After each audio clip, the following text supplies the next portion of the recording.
امیر طویل نے خبر دی انس بن مالک سے کہ نبی کریم صلی اللہ علیہ وآلہ وسلم 5 ہجری میں اپنے گھوڑے سے گر گئے تھے، جس سے آپ کی پنڈلی یا کندھا زخمی ہو گئے، اور آپ نے 1 مہینے تک اپنی بیویوں کے پاس نہ جانے کی قسم کھائی۔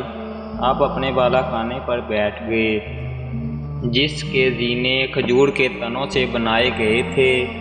صحابہ رضی اللہ عنہ مزاج پرسی کو آئے، آپ نے انہیں بیٹھ کر نماز پڑھائی اور وہ کھڑے تھے۔ جب آپ نے سلام پھیرا تو فرمایا کہ امام اس لیے ہے کہ اس کی پیروی کی جائے، بس جب وہ تکبیر کہے تو تم بھی تکبیر کہو، اور جب وہ رکوع میں جائے تو تم بھی رکوع میں جاؤ، اور جب وہ سجدہ کرے تو تم بھی سجدہ کرو، اور اگر کھڑے ہو کر تمہیں نماز پڑھائے تو تم بھی کھڑے ہو کر نماز پڑھو۔